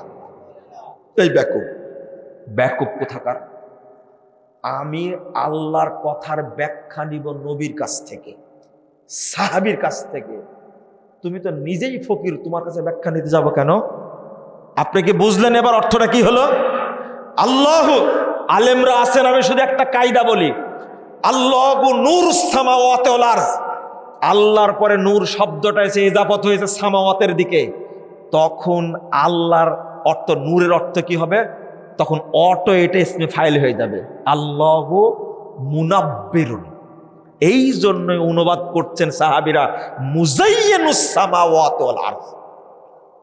মুজাইয়িন ইসমে ফাইল হয়ে গেছে তখন সাথে সাথে। এইটা যারা গ্রামার বুঝে তারা বুঝবে, কিন্তু আপনাদেরকে অর্থ শিখা দিল আসমান জমিন সবের মালিক নাউজুবিল্লাহ, না না না, মালিক না। এর অর্থ হলো আল্লাহ আসমানকে সুন্দর করেছেন, জমিনকেও সুন্দর করেছেন। আসমান সুন্দর করেছেন কি দ্বারা? বলেন কি দ্বারা? সূর্য দ্বারা, চন্দ্র দ্বারা, তারকারাজি দ্বারা। জমিন সুন্দর করেছেন আল্লাহ, জমিনের মর্যাদা বাড়িয়ে দিয়েছেন নবীদের দ্বারা, আলেমদের দ্বারা, মুমিনদের দ্বারা। তাফসিরে ইবনে কাসির খুললেও তো বোঝা যায় পাঁঠা কোথাকার। এই জিনিসটা বোঝা যায় না, এর অর্থটা কি? মূল কথা হলো, এক মুফাসসিরকে ধরেছিলাম এয়ারপোর্টে, আমাকে বলছে যে আপনারা তো ভাত মারা শুরু করলেন আমাদের। ভাত মারি না তো। পড়েন, পড়াশোনা করে কথা বলবেন তাহলে তো হয়, শুধু পড়তে জানলে তো। বলছে যে মুফাসসির লেখেন, জেনে লেখেন যে মুফাসসির নাম। তো বলছে উপরে যা কিছু আছে ভিতরে কিছুই নাই। পড়তে জানলে তো পড়বে। সমস্যা হলো শুধু জের জবর আছে কোরআনে, আর কোথাও নাই। সমস্যাটা এই জায়গায়, বুঝেননি কথা? এই যে এখানে আছে শেখ ডক্টর মুখলেসুর রহমান সাহেব আছে, জিজ্ঞেস করে দেখবেন। কোরআনে আছে জের জবর, কিন্তু হাদিসের পাতায় জের জবর আছে? বুখারী নিয়ে আসেন জের জবর আছে, মুসলিম নিয়ে আসেন জের জবর আছে, তাফসিরে ইবনে কাসির, তাফসিরে জালালাইন, তাফসিরে খাজেন, তাফসিরে মাদারিকুত তানজিল, তাফসিরে তাহাবি, তাফসিরে তাবারি, তাফসিরে আপনার কি বলে কাশশাফ, তাফসিরে বাইজাবি, তাফসিরে কুরতুবি, তাফসিরে ফাতহুল কাদির, যত তাফসির আছে কোথাও জের জবর আছে? কানা পড়বে কি করে তাহলে? সমস্যাটা তো এই জায়গায়। কোন জায়গার আয়াত কোথায় নিয়ে গেছে? এই একটা আয়াত দ্বারা সকল মানুষকে আল্লাহ বানায় দিছে। নাউজুবিল্লাহ, আস্তাগফিরুল্লাহ। শোনেন, আমি একটা কথা বলতে পারিনি, আবার বলি। সুফিরা কত বদমাশের বদমাশ জানেন? ইবনুল আরাবী বলছেন, ইন্নামার রিজাল ইজা ইউজাজিল জাওজাতাহু ইন্নামা ইউজাজুল হাক্কা। যখন লোকেরা, স্বামীরা যখন স্ত্রীর সাথে মিলন করে, তখন মূলত আল্লাহর সাথে মিলন করে। ইবনুল আরাবীর শাগরিদ নাবলুসি এই শয়তান বলছে কি জানেন? ইন্নামা ইয়ানকিহুল হাক্কা। এর অর্থ হলো আল্লাহর সাথে সরাসরি সহবাস করে, মানে ওর বউটাও আল্লাহ। বুঝছেন কথা? নিজে তো আল্লাহ, বউটাও কি আল্লাহ। সাইজ না করলে হবে না। আলেম উলামা, আপনাদের অনুরোধ করছি, আপনারা গান শোনেন, প্রতিবাদ করেন না। লা মাওজুদা ইল্লাল্লাহ, লা মাকসুদা ইল্লাল্লাহ, লা মাহবুবা ইল্লাল্লাহ, কি মাফি কলবি গায়রুল্লাহ, নূর মোহাম্মদ সাল্লাল্লাহ। লা ইলাহা ইল্লাল্লাহর অর্থটা হলো লা মাবুদা বিহাক্কিন ইল্লাল্লাহ, আল্লাহ ছাড়া সত্য কোনো মাবুদ নেই। বলেন তো লা ইলাহার অর্থ কি? আল্লাহ ছাড়া সত্য কোনো মাবুদ নেই। লা মাবুদা বিহাক্কিন ইল্লাল্লাহ। চিন্তা করেন বাংলাদেশে অর্থ কি করছে? উপমহাদেশের সুফিরা অর্থ করেছে কি? সবগুলো শিরকি কথা, সবগুলো শিরকি কথা। মানে লা মাওজুদা ইল্লাল্লাহ, আল্লাহ ছাড়া কেউ উপস্থিত নাই। লা মাকসুদা ইল্লাল্লাহ, আল্লাহ ছাড়া কোনো উদ্দেশ্য নাই। লা মাহবুবা ইল্লাল্লাহ। আপনাদের এলাকায় কি মাহবুবা নামে কোনো মহিলা আছে? আছে? শুধু আছে, হাজার হাজার মহিলা আছে, আছে না? মাহবুবের মাহবুবা হয় কেমনে? মাহবুব বললো এটা। মাবুদ শব্দের মুয়ান্নাস কখনো মাবুদাতুন হয় না, আস্তাগফিরুল্লাহ, কোনোদিনও হয় না। আলেম উলামা, আপনাদের বলছি, অনুরোধ করছি, ওই যে লা ইলাহা ইল্লাল্লাহ তারকিব করেছেন না, লা ইলাহা মাওজুদুন গায়রুল্লাহ তারকিব করেছেন, এটা হলো উপমহাদেশের সুফিবাদী তারকিব। এই তারকিব হারাম তারকিব। আমার উস্তাদদেরকে আমি বুঝাইছি, এই অনুবাদ করা যাবে না। সাহাবীরা অনুবাদ করছেন লা মাবুদা বিহাক্কিন ইল্লাল্লাহ, আল্লাহ ছাড়া সত্য কোনো মাবুদ নাই। এটা নিলেন না কেন? এটা তো সাহাবীরা বলেছেন, ইমাম তাবারি উল্লেখ করেছেন, ইবনে কাসির উল্লেখ করেছেন, ইমাম কুরতুবী উল্লেখ করেছেন, সবাই উল্লেখ করেছেন। ওইটা আপনি নিলেন না কেন? এসে সেটা হলো কি করে? লা মাওজুদা ইল্লাল্লাহ, লা মাহবুবা ইল্লাল্লাহ, লা মাকসুদা ইল্লাল্লাহ, মা ফি কলবি গায়রুল্লাহ। কেন হলো? এই গান বলা হারাম। উদ্দেশ্য হলো সব কিছুকে কি বানানো? আল্লাহ বানানো। বলছিলাম লালন সম্পর্কে, তাই না? লালন সম্পর্কে বলা যাবে না?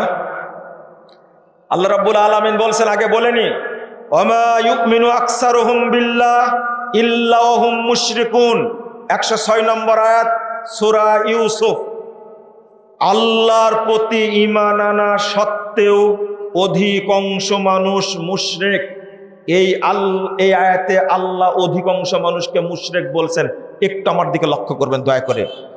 আল্লাহর প্রতি ঈমান আনা সত্ত্বেও, অর্থাৎ নামাজ পড়া সত্ত্বেও, রোজা রাখা সত্ত্বেও, হজ করা সত্ত্বেও অধিকাংশ মানুষ কি মুশরিক। 1। 2 নম্বর সূরা রোম 8 নম্বর আয়াতে আল্লাহ বলছেন, ওয়া ইন্না কাসীরাম মিনান নাস বিলিকাই রাব্বিহিম লাকাফিরুন। অধিকাংশ মানুষ আল্লাহর সাথে সাক্ষাৎ করবে, তারা রবকে বিশ্বাস করতে কিন্তু সাক্ষাৎ করবে কাফের হয়ে। এই আয়াতে বললেন কাফের, আগের আয়াতে বললেন কি মুশরিক। মুশরিক শুনেন, রাসূল সাল্লাল্লাহু আলাইহি ওয়াসাল্লাম বলছেন, ইয়াতি আলান নাসে জামান, মানুষের সামনে একটা যুগ আসবে, একটা কাল আসবে, একটা সময় আসবে, ইয়াস্তামিউন ওয়া ইয়াসাল্লুনা ফিল মাসাজিদ।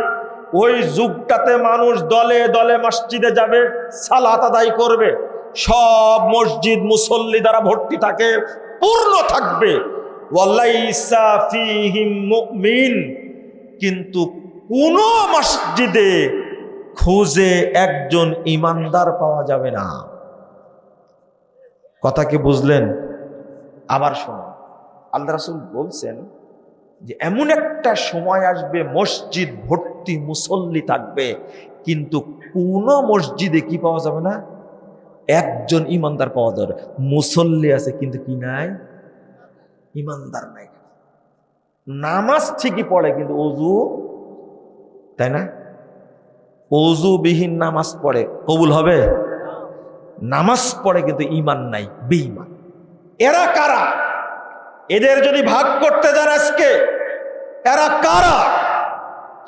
আরেকটা হাদিস বলি, 2219 নম্বর হাদিস।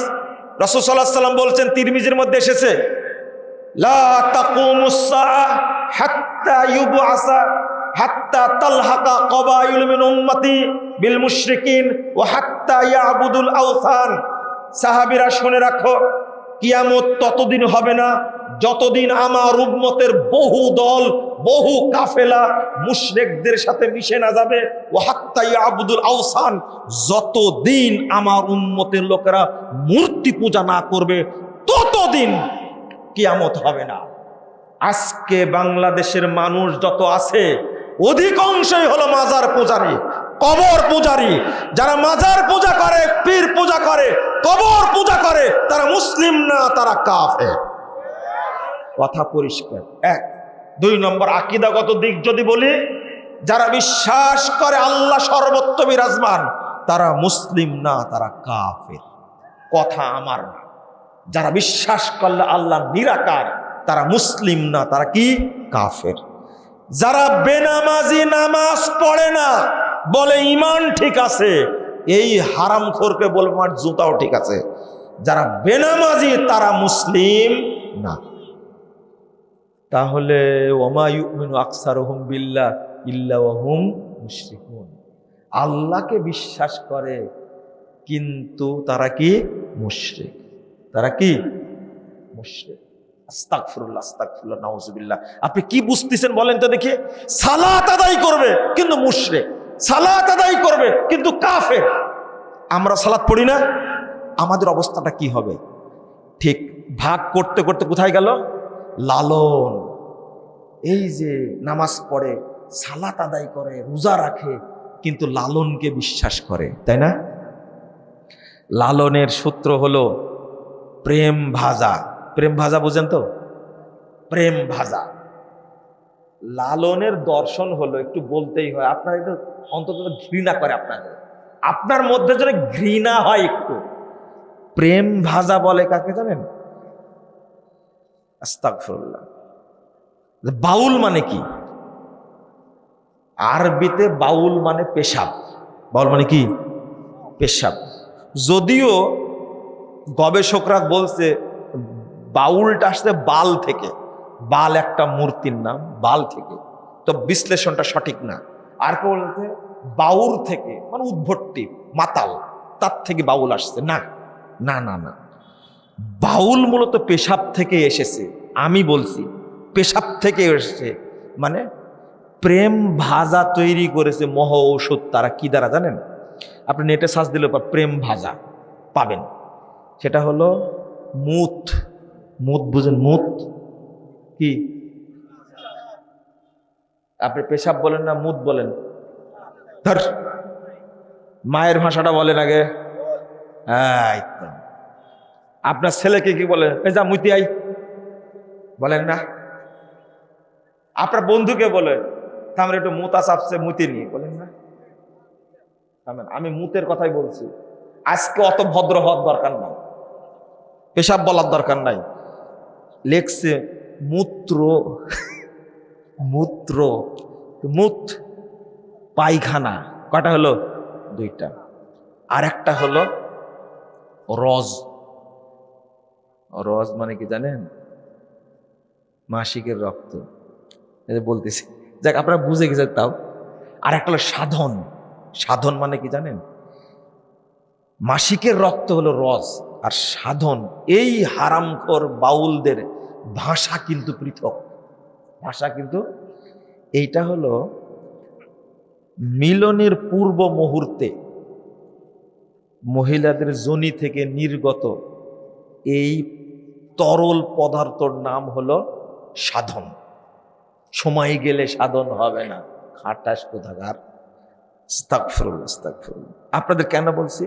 এই চারটা জিনিস নিয়ে ওরা তৈরি করে প্রেম ভাজা। এইটা হলো তাদের মহ ঔষধ। এইটা খেলে সব অসুখ ভালো হয়ে যাবে। আস্তাগফিরুল্লাহ। আমি যে বললাম বাউল মানে মুত, এবার কি বোঝা গেছে? কোন জায়গায় ধরছে? লতা সিদ্ধি শোনেন, ওয়াশ তো প্রতিদিনই শোনেন, কিন্তু ওয়াশ কিছু শোনার দরকার।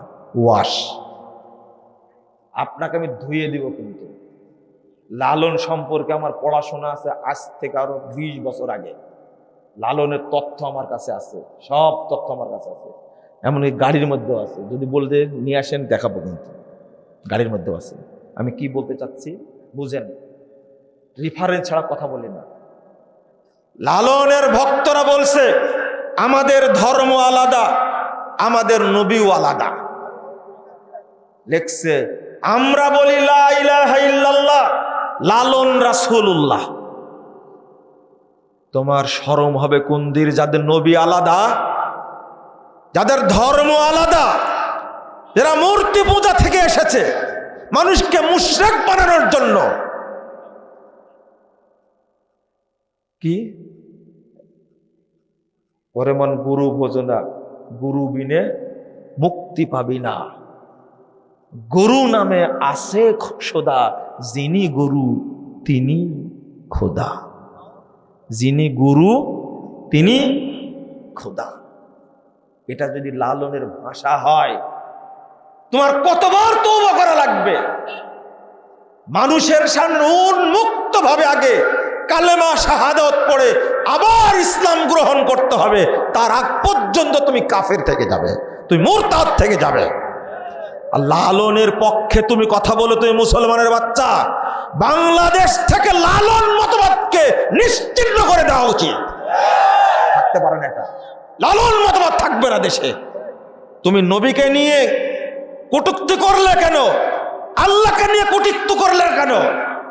আর যারা রাজনীতি করেন আপনারা, আজকে ভোটের ভয়ে ভোট পাবেন না বলে আল্লাহকে অপমান করা সত্ত্বেও, নবীকে কটূক্ত করা সত্ত্বেও, কোরআনকে কটূক্ত করা সত্ত্বেও আপনারা মুখে কুলু পেটে বসে আছেন, কথা বলেন না।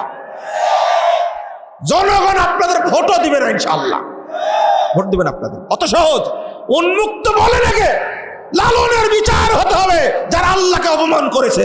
বলুন আগে, আপনি যেই হন না কেন, বলেন না কেন আপনি কোন পণ্ডিত এসেছেন। আমরা দেখেছি অনেক স্বৈরাচার, অনেক পণ্ডিত দেখেছি সেনাবাহিনী দেয়া এরশাদ জেল চালিয়েছে, শেষ পর্যন্ত এরশাদকেও জেল কাটতে হয়েছে। আর একটাকে দেখলাম দীর্ঘ 18 বছর যাবত রাজত্ব চালাচ্ছ, দেশে টিকতে পারেনি, পালিয়ে বেঁচেছে। মুসলমানদেরকে দাম না দিয়ে ক্ষমতায় কেউ টিকে থাকতে পারবে না ইনশাআল্লাহ। এই আমাদেরকে ধোঁকা দিয়ে নাস্তিকদের পুষে ক্ষমতায় বেশি দিন টিকে থাকা যাবে না। মুসলিমরা এখন সজাগ আছে, আমাদের সাথে আপনাদেরকে একমত হওয়া লাগবে। কোরআন এবং সুন্নাহই হবে বাংলাদেশে আগামী দিনের সংবিধান। মানুষের তন্ত্র মন্ত্র চলবে না। নাস্তিকরা শাসন করবে তোমরা। নবীকে মানো তুমি, ভালো বুঝলাম, কোরআন মানো বুঝলাম, কিন্তু নবীকে অপমান করা হয়, কোরআনকে অপমান করা হয়, তুমি কেন তার বিরুদ্ধে মুখ খোলো না? তুমি তো বোবা শয়তান একটা। লালন বলছে এত নোংরা কথা, লতা সিদ্ধি ওকে বলবেন নামাজ পড়ো না কেন? নামাজ না পড়ার কারণ হলো সারা পৃথিবীতে ইবলিস নষ্ট করে দিয়েছে। এই কপাল পবিত্র ললাট আমরা কোথাও নত করতে, তবে হ্যাঁ এক জায়গায় শয়তান কাজ করতে পারেনি, সেটা কি? লতা সিদ্ধি। লতা মানে কি জানেন? লতা শব্দের অর্থ, অনেক মহিলার নাম আছে না লতা, এরা কিছু জানে না। লতা মানে মহিলাদের যোনিপথ। এইটা লালনের গোষ্ঠী ভাষা। বলছে ওই জায়গায় শুধু শয়তান সেজদা দিতে পারেন না।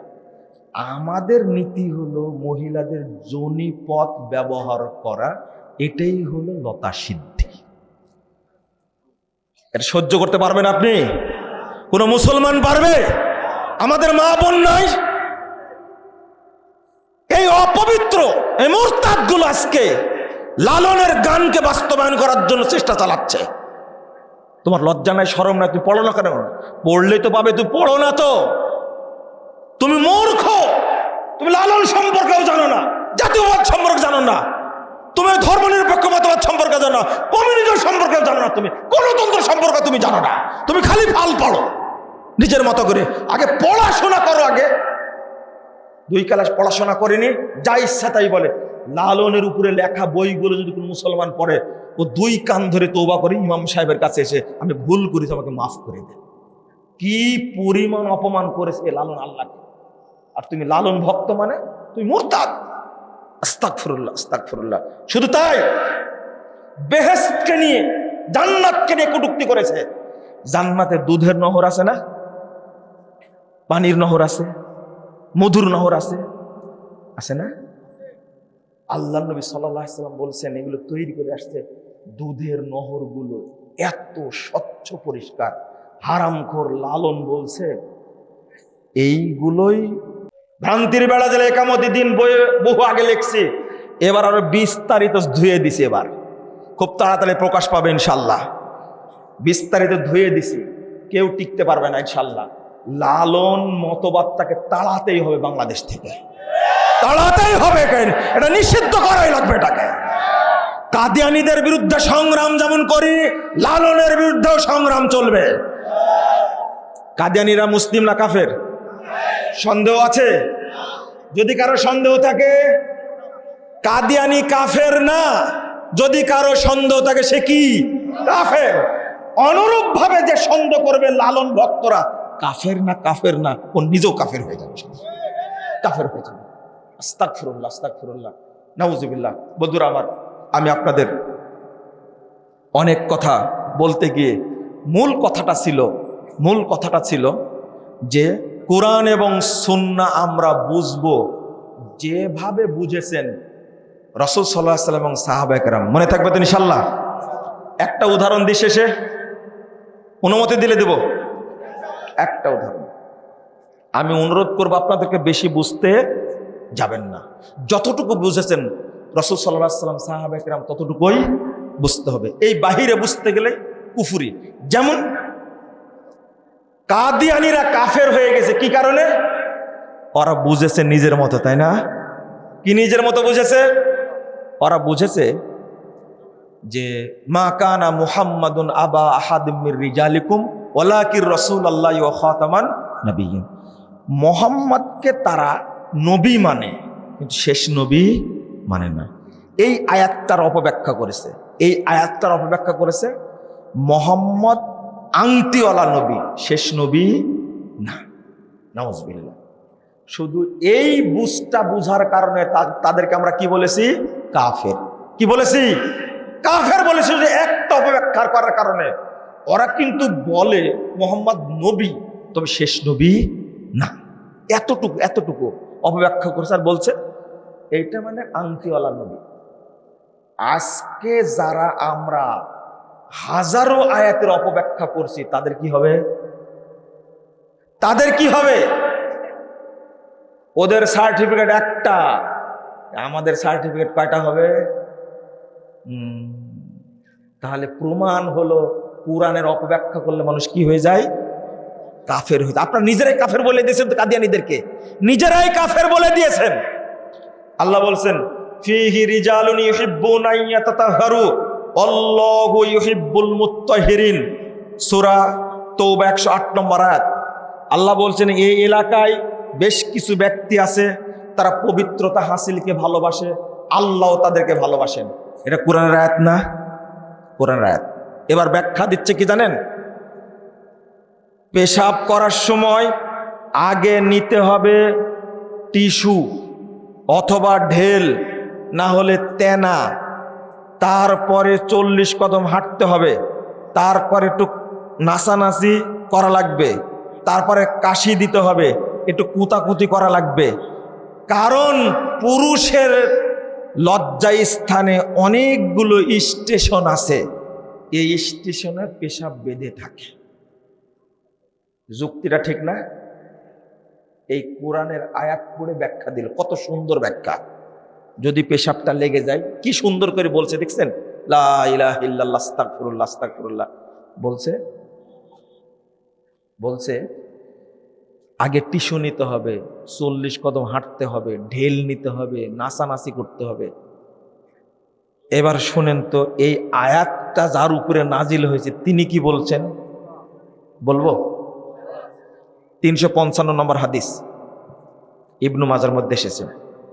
3 জন সাহাবী থেকে বর্ণিত হাদিসটি। তাদেরকে চিনেন কিনা দেখেন তো। 1 নম্বর আবু আয়ুব আনসারি, জাবের বিন আব্দুল্লাহ, আনাস বিন মালিক। চিনেন 3 জনকে? চিনেন না? 3 জনই কোথাকার? মদিনার। 3 জনই মদিনার। আবু আয়ুব আনসারির বাড়িতে প্রথম কি রাসূলুল্লাহ সাল্লাল্লাহু আলাইহি ওয়াসাল্লাম গেলেন না? প্রথম। তিনি বর্ণনাকারী। 2 জাবের বিন আব্দুল্লাহ, ওই সাহাবীর কথা বলছি যে সাহাবীর সাথে আল্লাহ রাসূলের সবচেয়ে ভালো সম্পর্ক ছিল।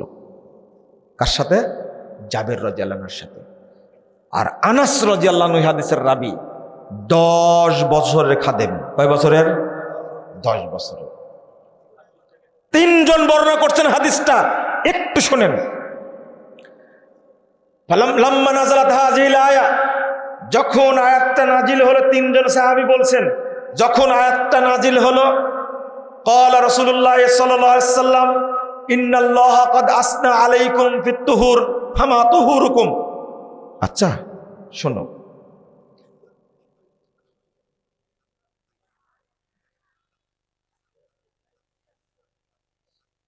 কি যেন বলছিলাম, আব্দুল সালাম ভাই, কি বললাম যেন? ও 3 জন হাদিসের রাবী, এই 3 জন বর্ণনা করছেন। সেটা হলো রাসূল সাল্লাল্লাহু আলাইহি ওয়াসাল্লাম একদিন আমাদেরকে বললেন ইন্নাল্লাহা ক্বাদ আসনা আলাইকুম, আল্লাহ তোমাদের ব্যাপারে প্রশংসা করতেন, ফিত তুহুর, পবিত্রতার ব্যাপারে, ফামা তুহুরুকুম। আচ্ছা তোমরা বলো তো তোমরা কিভাবে পবিত্রতা হাসিল করো? তাহলে এই হাদিস প্রমাণ করে আল্লাহ রাসূল গায়েব জানতেন না। তখন আনসারীরা বলছেন ইয়া মাশারাল আনসার বলে আল্লাহ রাসূল আহ্বান করেছিলেন। তখন আনসারীরা বলছেন নাতাওয়াদ্দাউ লিস-সালাহ, আল্লাহ রাসূল শোনেন, আমরা সালাতের জন্য ওযু করি। এই আয়াতের শানে নজুল, এই আয়াতের শানে নজুল, আমরা সালাতের জন্য ওযু করি। 2 ওয়া নাগতাসিলু মিনাল জানাবা, স্ত্রী সহবাস করলে অপবিত্র হলে গোসল করি। ওয়া নাস্তানজি বিল মা, পানি দিয়ে ইস্তেনজা করি। শুনলেন? কয়টা কথা বললেন? পানি দিয়ে কি করি? ওযু করি। অপবিত্র হলে গোসল করি। আর পানি দিয়ে কি করি? ইস্তেঞ্জা করি। এই শুনে বলছেন ফাহুয়া যাকা, ও এই জন্যই আল্লাহ তোমাদের প্রশংসা করেছেন। তারপরে বলছেন ফা আলাইকুমুহু, তোমরা এইভাবেই করবে। এখানে তেনা কই আছে? ঢেল কই? 40 কদম কই? কোতাকুতি কই? নাচানাচি কই? বেটা তোমার কাছে থেকে ব্যাখ্যা নিতে যাব, আমাকে রাগ আনছেন আপনারা। আমি এটা হাদিস বললাম, খুঁজেন আপনি 355 নম্বর হাদিস ইবনে মাজাহ। আল্লাহ সনদ সহি, আল্লাহ আয়াত নাজিল করেছেন, রাসূল ব্যাখ্যা দিচ্ছেন, আর তুমি ব্যাখ্যা দিচ্ছ আর একটা। মজার ব্যাপার হলো, এই কথাটা কেন তুললাম, যারা এত পরিশ্রম করে তারা ওযুর পরে কিন্তু পানি ছিটায়া দেয় না। অথচ কেউ নিশ্চিত বলতে পারবে না আমি এত কিছু করার পরেও এক ফোঁটা পেশাব বের হবে না, বলতে পারবে? এই গ্যারান্টি নেবে কে? মহান আল্লাহ জানেন আমার বান্দারা যতই চেষ্টা করুক না কেন পেশাব একটু বের হবেই। এই জন্য আল্লাহ রাসূল বলছেন আতাহু জিবরিল, আল্লাহ নবী নিজেই বলছেন যে আমার কাছে জিবরিল আসলো, ফাআল্লামাহুল ওযু, অতঃপর তাকে ওযু শিক্ষা দিল, ওয়াসসালা, সালাত শিক্ষা দিল। আল্লাহ রাসূল বলছেন ফালাম্মা ফারাগা মিনাল ওযু, শোনো সাহাবীরা, যখন জিবরিল ওযু শেষ করলেন, আখাদা গুরফাতাম মিন মা, অতঃপর এক চুল্লু পানি হাতে নিলেন, নেওয়ার পরে ফানাদাহা বিহা ফারজাহু, আল্লাহ রাসূল তার লজ্জা স্থান বরাবর পানি ছিটিয়ে দিলেন। আল্লাহ পাঠিয়েছেন জিবরিল আমিনকে, যাও আমার মোহাম্মদকে শিক্ষা দিয়ে আসো ওযুর পরে যেন তার লজ্জা স্থান বরাবর পানি ছিটিয়ে দেয়। আল্লাহ সেফটি দিলেন বান্দার, কিন্তু বান্দা এটা গ্রহণ করেনি, অপবিত্র হতে পারবে না।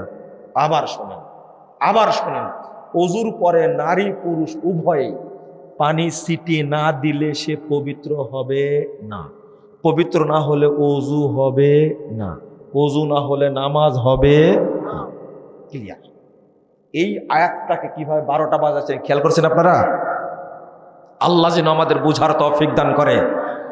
আমি জানি আপনাদের মাঝে অনেক ত্রুটি আছে, অনেক ভুল আছে। এই ভুলের ব্যাপারে আপনাদের কাছে আমার নসিহত একটা, আপনি যদি ভুলের উপরে টিকে থাকতে চান তাহলে এক সময় আপনি নিজেই লজ্জাবোধ করবেন। 54 বছর যাবৎ বাংলাদেশে ইফতারির সময়ের সাথে 3-4 মিনিট যোগ করে ইফতার করা হয়নি? গত রমাজানে এই 3 মিনিট এই শয়তানের লেজ সরকারিভাবে কেটে দেওয়া হয়েছে। ঠিক বললাম নাকি? বলেন, আহলে হাদিসরা আপোষ করেছে না তারাই সংশোধন হয়েছে? ইজ্জত গেছে। অথচ এই 3 মিনিটকে কেন্দ্র করে কত আহলে হাদিস মসজিদ ভেঙে দেওয়া হয়েছে, কত ইমামকে গ্রেফতার করা হয়েছে, কত মাদ্রাসার উপর আক্রমণ করা হয়েছে, সব ইতিহাস আমাদের জানা। কিন্তু আল্লাহর রহমতে 54 বছর পরে হলেও এ দেশের মানুষ বুঝতে পেরেছে। বলেন আলহামদুলিল্লাহ। শুধু তাই, দীর্ঘ 1150 বছর যাবৎ মক্কা মদিনায় চলছিল 20 রাকাত সালাত। চলছিল। এখন আছে? এখন নাই। যান উমরা করতে যান, যা দেখি আসেন, রমজান মাসে যাবেন, আছে কিনা। এত বছর ছিল, কিন্তু 13র পরে কমাতে পারেনি, 13র উপরে কমায় দিয়েছে। কেন বলেন? এত বছর ছিল 20 রাকাত তারাবি, 10 রাকাত করে 2 ইমাম পড়াতেন, ব্যাখ্যা আমরা অনেক দিতাম। কিন্তু আহলে হাদিসরা কি কোনোদিন এইটাকে মেনে নিয়েছে কোনোদিন? 20 রাকাতকে জায়েজ বলেছে? মক্কার আমল চেঞ্জ হতে পারে, কিন্তু আহলে হাদিসের আমল চেঞ্জ হয় না। কথা কি বোঝা গেল? যারা ফতোয়া দিয়েছে 20 রাকাত পড়া যাবে, পড়া যেতে পারে, মেয় মেয় করে ফতোয়া দিয়েছে, আজকে তাদের কি অবস্থা? আজকে তাদের কি অবস্থা? 856 বছর 656 বছর যাবত মক্কার চারিদিকে 4 মুসাল্লা ছিল না? 4 মুসাল্লা ছিল। জহর সালাত আদায় করছে একসঙ্গে 4টা জামাত হচ্ছে, হানাফি, শাফি, মালিকি, হাম্বলি, 4 জামাত করছে। এটা আছে এখন না নাই? আবার যদি 4 মুসাল্লা শুরু হয়, আহলে হাদিসরা এটাকে জায়েজ বলবে? কোনোদিন জায়েজ বলবে না, কোনোদিনই না, প্রশ্নই আসে না। আমি আপনাদের বলছি, আল্লামা দেলার হোসেন সাইদি রাহিমাহুল্লাহ যদি জাল হাদিসের কবলে রাসূল সাল্লাল্লাহু আলাইহি ওয়াসাল্লাম সালাত বইটা পড়ে তিনি যদি সালাত চেঞ্জ করতে পারেন, একসঙ্গে সালাত আদায় করছি। আমি আর সালাউদ্দিন কাদের চৌধুরী হলেন মুক্তাদি, আর সাইদি সাহেব কি ইমাম। আমার সামনে সালাত আদায় করছেন। যখন রফুল আয়দান করে সালাত আদায় করেন, সাইদি সাহেব আপনার বেশি ভালো লাগবে না আমার বেশি ভালো লাগবে? আমার বেশি ভালো লাগবে। বুকে হাত বেঁধে তার আকীদাগত অবস্থান, আল্লাহু আকবার। তো আমরা কেন ভুল সংশোধন করতে পারিনি বলেন তো দেখি? শিরোনাম না শুধু এটা জাতি পরিবর্তনের মন্ত্র। ভুল সংশোধনে সফলতা আছে, ব্যর্থতা নেই, লজ্জারও কিছু নেই। কথাটা ক্লিয়ার, পরিষ্কার কথা।